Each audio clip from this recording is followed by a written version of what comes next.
Hello and welcome to Taboretum channel. Today we have a rodent episode. We'll be talking how to fix a mouse battery cover. Stay tuned. So here we have our problem. There is a cover of the battery compartment that, as you can see, is broken, falling out, battery is falling out.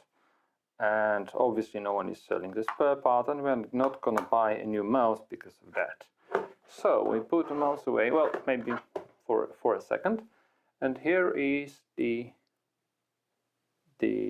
element we would like to print. And before we measure it, the usual way I do that is I think what are the features of this model, and for example what are the symmetries. So things you can easily see that it is symmetric versus this axis, because these two dongles are symmetric and the whole thing is, this upper part is the mirror of the bottom part, plus some elements like these two grooves that are actually grooves of the battery radius are also symmetric, seems to be symmetric versus the center of this element. So let's get to measuring, and the missing part is the tab that should be out here, that actually goes, if we look here, goes into this. Let me get rid of the batteries. Obviously they fall off and we don't need them to fall off. You can see there is a gap, and there should be a tab getting in, as these two other tabs that go here. Right, so these tabs go here, and the missing tab should lock here. And you can see that the thing broke also here, right? Okay, so let's get to the measuring. You need a caliper to do that. Whoops. You need a caliper to do that. We also would need to know that the diameter of the AAA battery is around 10 mils. And now we need to know that the height of this element is roughly 1.9-ish. That the whole thing here is 23-ish, and we want to be a bit below what we measure, because we want the thing to fit in, right? Here we have 46.7 something, right? This gap here is 2 mils, and this element here is also 2 mils. It seems it is not the same, because one is the hole and the other is the element, but they are roughly 2 mils each. The width of this whole gap is 34.75, and this one 24.80, and this one actually is not that critical, 34-ish, 34.2. What else we need to measure? These tabs here. So this tab is 4 by 1, and this dimension here is by 2, roughly. So we can assume the missing one was pretty similar. And now we would also like to know how far from the edge is this tab, which is not that precise, but it's around 4 mils, which is okay-ish. The upper one is for sure in the middle. And now the last missing part is how far the middle of this groove is from the center, from the edge, which is, well, it will be a bit of a guessing game. Maybe let's measure it here. Yeah, probably 6 or 6.5. It's not that easy to measure that. 6.3, yeah, 6.2, something along those lines, 6.2 I think. So we've measured the thing, and the other elements will be probably visual inspection when designing. So let's get to the FreeCAD and let's start getting it done. Okay, so we have a fresh FreeCAD document. We create a body, and we'll start with the sketch. Let me close the door. Yeah. We'll put the sketch at the XY plane. Let me XY, yeah.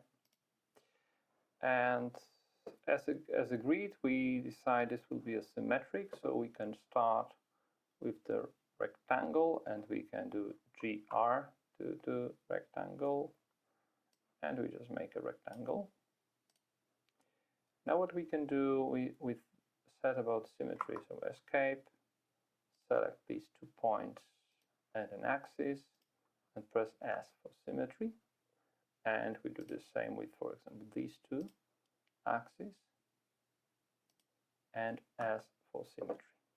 Now if we move it around, it will keep the symmetry. Now some dimensions, I'll press D for dimension, and here we said this is going to be 4675, 4675. Yeah, and this one, I still have the dimension set, gonna be 23. One more thing, we need rounded corners. So there is a magic button here, create fillet, and if we select the 2 connected edges, it will create a fillet and keep the constraints of the size, which is a new feature of the more recent FreeCAD version, the 1.0. And now what we want to do, press escape. We want to select all these round arcs, rounding arcs, and press E for equal. And we can do D dimension, and I haven't measured that, so I guess it was about 1.5 mil. And if we are wrong on the positive side, oops, that's not an issue. If we make these 2 not enough, this radius, then the thing will not fit. So we will make it 1.5 just to be on the safe side. So now the next element, we can, it's a slot, and we have a button for a slot, and it is somewhere here. Whoops, it's too big, but doesn't matter, we will move it. And we said escape. That again, we can make it symmetric versus the y-axis here.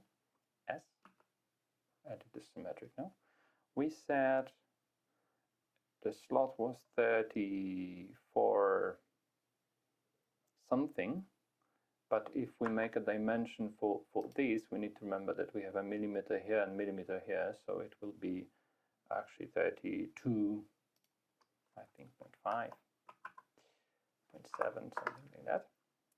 And now these 2 millimeters will be just the radius of this arc here, so we make it 2.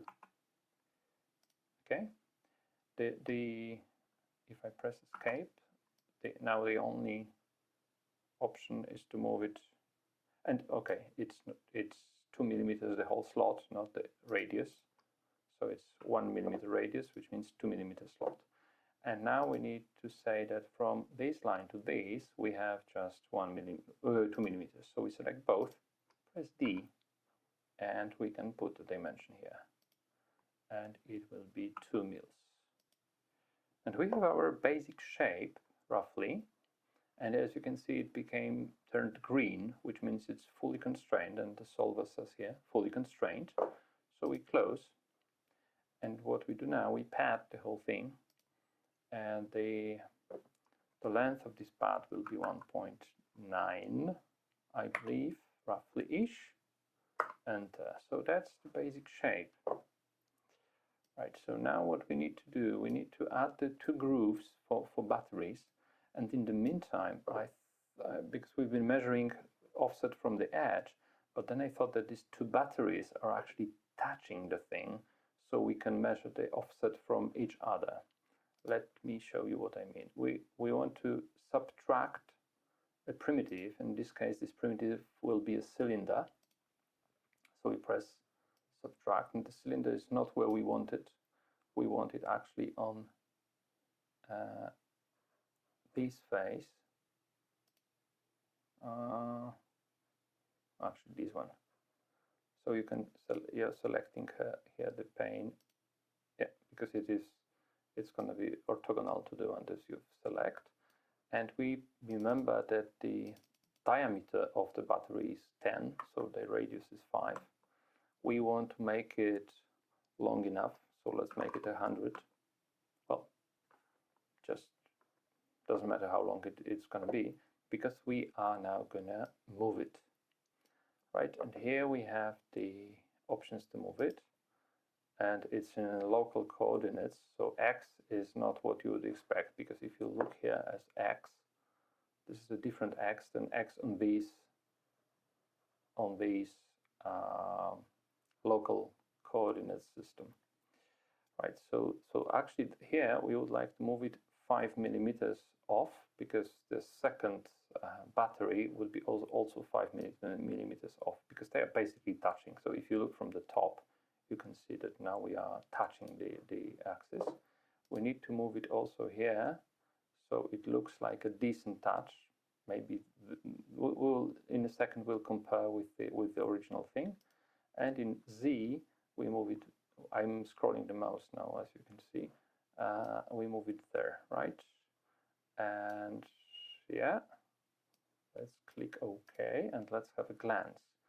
It looks a bit too deep versus what we've seen on the original model. So we go here, we double click it, and the depth was this minus the plus 6. So we need to make it 6 point something, like 6.3. Let's see. Yeah, it's, well, maybe even 6.2, a bit deeper. Yeah. Okay. And we have the first groove.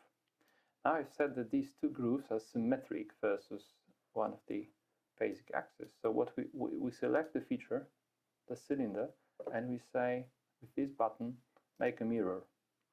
And we say that we should use this plane here, and this plane is the XZ plane. So we say XZ plane, and here is the second groove, which is nice. That's what we wanted. We press OK. I'm pretty happy with the thing. Now we will add the tab here, and the tab is basically additive cube, right? Additive box. Let's add a primitive additive box, and we can stay over here. We can say that our reference, with references it's sometimes not that easy, but let's try to select this as a reference, this face, and does it, why it is moved already?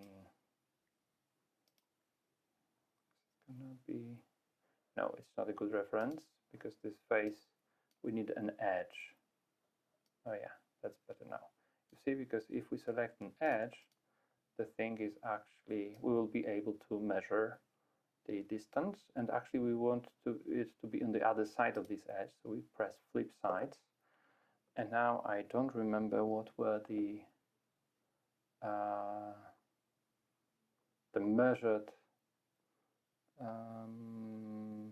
the size of these tabs. So I will just grab the caliper and measure it again, because it's in the other part of the video. But it was 4 by 2 by 1 as far as I remember, and we will make it a bit more than 1, because I think the 1 will not be super solid. So here it was 4 mils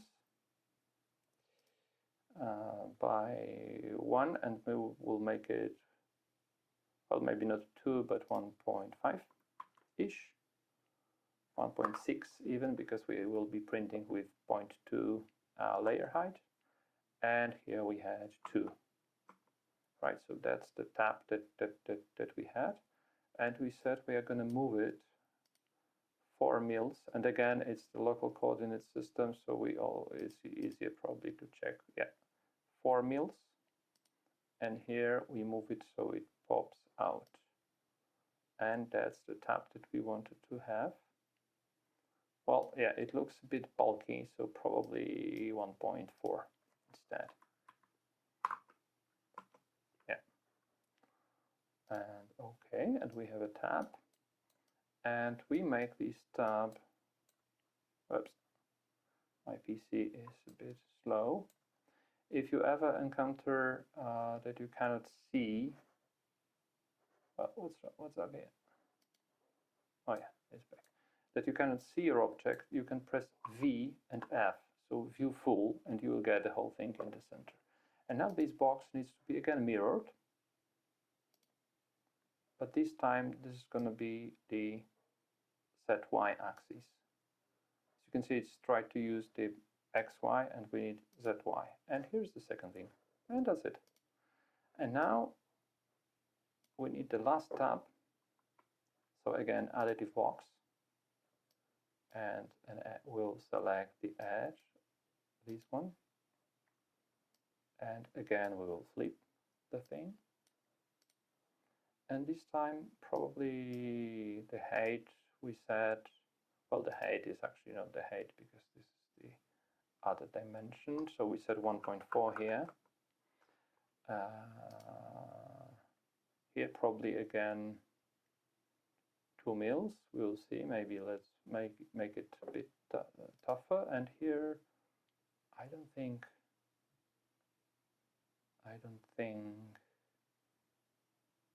6 will be too much. We can measure that, and we need to move the thing left, and you remember this edge, well, we will need to calculate where to put it so it is symmetric.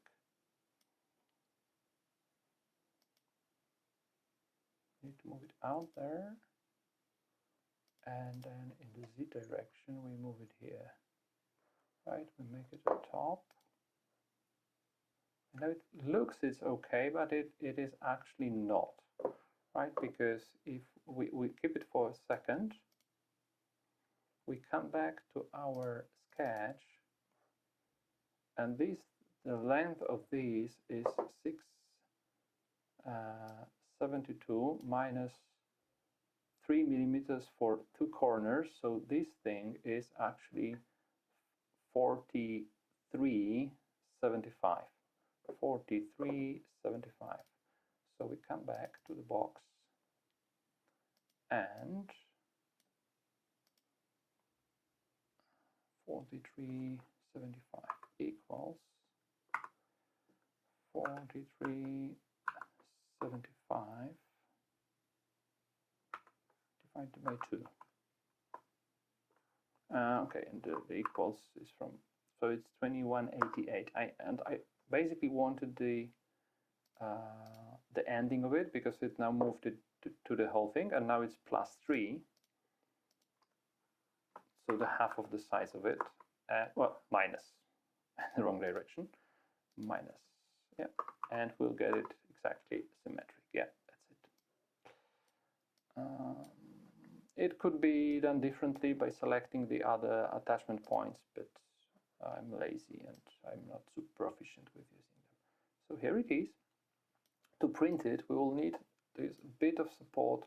We could potentially change it so this is not flat but angled here, and it will be easier to print, but I want it to actually hold tough enough, and actually I want this part to be actually slightly filled or chamfered, so it sneaks, gets easier inside. And that's it. Let's save it. And let's export it, and let's see you in PrusaSlicer in a second.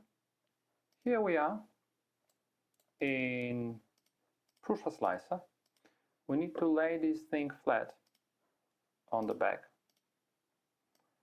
and we need some tiny supports for these tabs, right? So we would would use automatic supports, print settings, support material, generate support material, and automatic supports.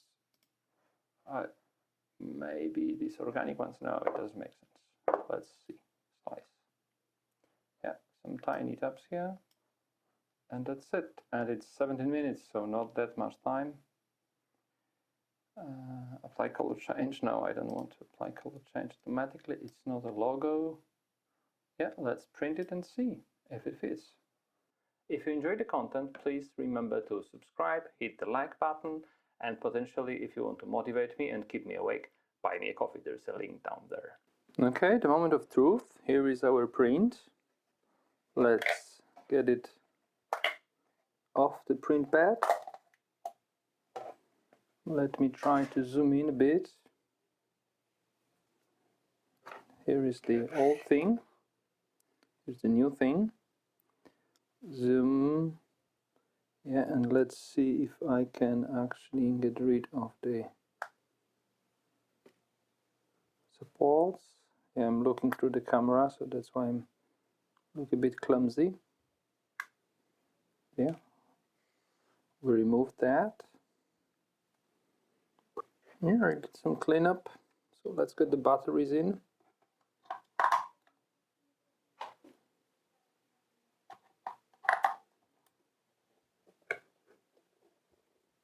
Here's our cover. And